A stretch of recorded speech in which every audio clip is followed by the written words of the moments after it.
Hi everyone, I'm Leslie Fulbright, and we are here today to announce a lawsuit we filed this morning against Sacramento Sheriff Scott Jones. First, we are going to hear from Black Lives Matter Sacramento founder Tanya Faison, and then we'll hear from ACLU of Northern California Senior Staff Attorney Sean Reardon. And I'll have them say and spell their names before we speak. First is Tanya. Hi, my name is Tanya Faison. It's spelled Tanya Faison, and I'm the founder of the Sacramento chapter for Black Lives Matter. Sheriff Jones has been relentless in his pursuit to silence me and other members of Black Lives Matter Sacramento chapter. He said publicly that I'm an unfit leader for the Black community.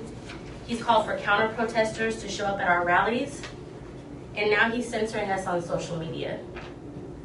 The censoring started after the Sacramento County Inspector General published a report criticizing the sheriff's deputies who killed Michael McIntyre.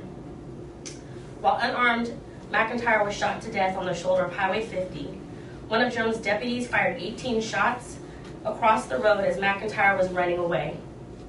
Sheriff Jones responded by refusing to allow any further investigation, and he locked the Inspector General out of buildings. The lockout was reported in the media and was discussed by the Board of Supervisors. Sheriff Jones used the official Facebook page to seek support for his actions, saying that Black Lives Matter Sacramento and the Inspector General were attempting to control his office. On November 5th, he posted some screenshots of Facebook posts that I wrote years earlier. When I commented on that post, he deleted my comments, and then he banned me from his page. As of this morning, I'm still blocked. These types of actions are oppressive. The internet is an important place for the Black Lives Matter movement. We use it to share our messages, spread important news, and amplify calls for racial justice. Facebook is one of the only places where we can engage with the sheriff and his supporters. Expressing our views is part of our role as residents of Sacramento. We feel compelled to call public attention to state violence and to racist policing. Whether or not the sheriff likes our message, we must have the ability to hold his office accountable. He relies on Facebook to communicate with the public. He doesn't get to pick and choose which constituents he wants to engage and block the rest. He's using unfair tactics to try to silence and shut down our movement, and so I called on the ACLU for help.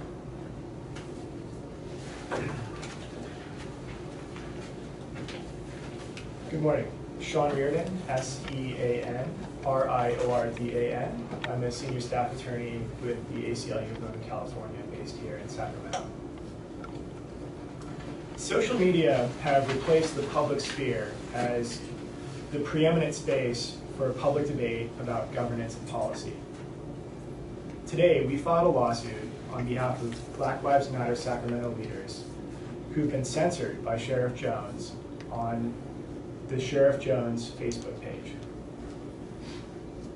In doing so, we're representing Tanya Faison and Sonia Lewis and trying to restore their ability to participate robustly in debates that matter to people here in Sacramento, including those in their movement.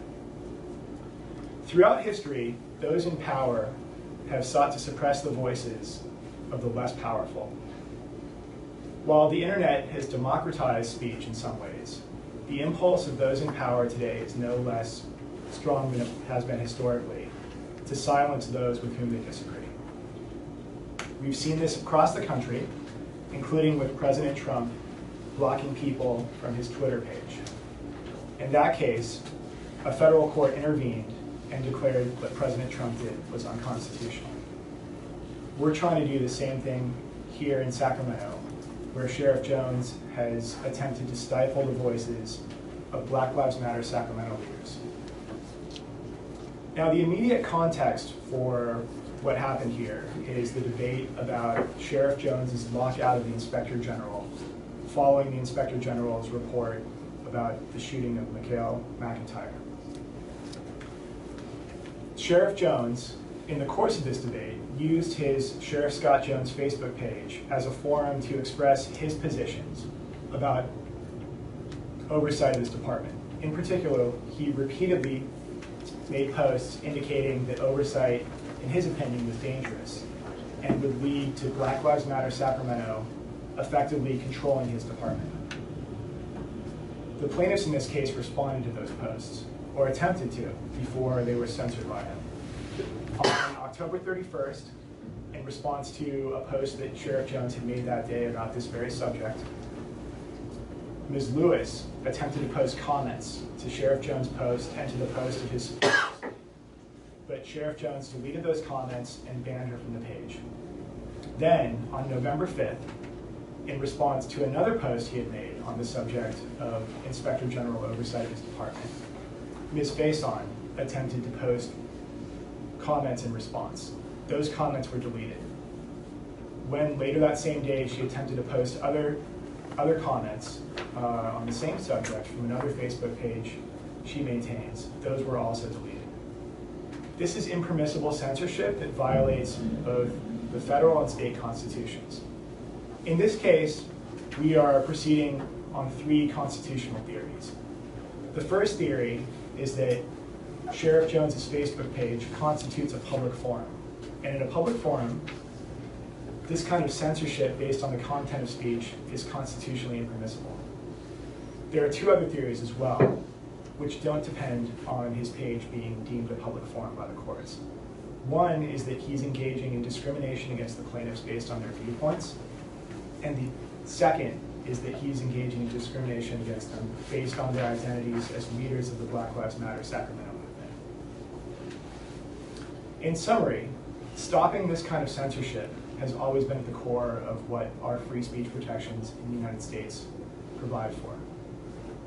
This is all the more important for BLM Sacramento, where social media are the metaphorical soapbox that they use to transmit their views to other concerned people in the Sacramento area. Thank you. So what's the difference between what he did and what a professional athlete does when the athlete blocks a heckler or something from posting on his Twitter page or on his Facebook page? The athlete is not a governmental actor, and so the athlete's actions are not constrained by the Constitution. So if his Facebook page had just been Scott Jones and just his friends and like nobody outside his page would be able to view his posts, then can you compare that? Like, I think that's like most people have their private Facebook pages with just their friends, and like what his is. Can you compare the 2? Right. So our understanding is that the sheriff does have a private Facebook profile. This lawsuit is not about anything that occurs on his private profile page. It's about what occurs on the official Sheriff Scott Jones Facebook page. And this is for Tanya. Can we move the mics down a little bit lower to the spot of her face? Yeah. Or you're an apple box.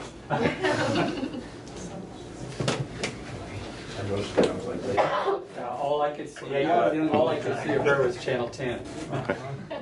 Maybe she could stand to the side a little bit. Is that going to be better? Well, and the mic should pick up this I think spot that, better. yeah, she's fine if they're up. Yeah, we'll lower those mics a little Or bit. what if we moved a chair over there and she kind of sat on her knees? Hello. Well, you couldn't see it from They have here. roll, they have wheels. Wait, I'm gonna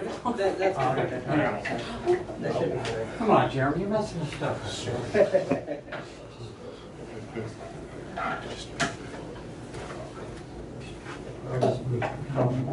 Mike out of there. You don't need it in there. I'm just kidding. Does that work? Thank you. Are we all good? Yeah. Okay. Does Black Lives Matter Sacramento delete any comments on their Facebook page? Yeah, we do. We do. We get a lot of racist comments. We are not elected officials. We're an organization. But yeah, we get a lot of racist comments and trolling, and yes, we do delete those for the protection of the people that follow our page. Any other questions? Have there been other instances where you you know of that someone's criticized, besides the president, someone's criticized a public official or the sheriff, or that similar actions have been taken? Yeah, similar cases have been filed all over the country in response to public officials censoring people on Twitter and Facebook. There have been decisions in favor of constitutional protections in these cases in Maine against a case against Governor LePage. The President Trump case, of course, is very prominent. That's a case that was filed in New York. There's a case the ACLU filed in Maryland that settled favorably involving Governor Hogan. And there's also an ongoing case in the state of Kentucky against Governor Bevin there. Can you talk a little bit more about the law they're breaking, so we can understand it a little bit better? Sure. So we are filing this lawsuit under both the state and federal constitutional protections of free speech. So under the United States Constitution's First Amendment and under a provision of Article 1 of the California State Constitution. The two sets of constitutional protections are similar, but not completely identical. But as most of us are aware, the U.S. and California constitutions broadly protect the right of anyone to speak without being censored. It's the very core of what our constitutional free speech protections provide for. And so when a public official prevents somebody from participating in a debate, whether that debate's occurring in a public forum or whether they're not being allowed to participate based on their viewpoint or their identity, that clearly violates the Constitution. The press release says you're seeking to have the accounts unblocked and damages. Can you elaborate on the damages you're seeking? In the complaint, we are seeking what are called nominal damages in constitutional cases where there's no actual physical or emotional harm that can be identified. Generally, the only damages that are available are what are called nominal damages. We are also making punitive damages allegations in the complaint because we believe, at a minimum, Sheriff Jones acted recklessly with respect to the constitutional right to the plaintiffs. And so those are the two categories of damages that we're seeking at this point. Tony, how long have you been trying to work with the sheriff on this?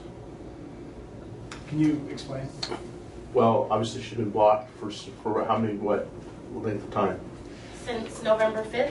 November 5th, Yes. okay. How many times have you reached out to him and no response from anybody in the sheriff's office? Are you asking me or? You? No, I have not reached out to the sheriff. I was blocked, so I couldn't. And he doesn't communicate with me or a lot of other people.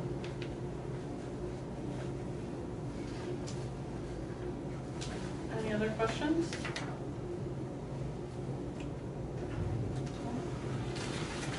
Okay. Thank you. Thank you. Thanks, everyone.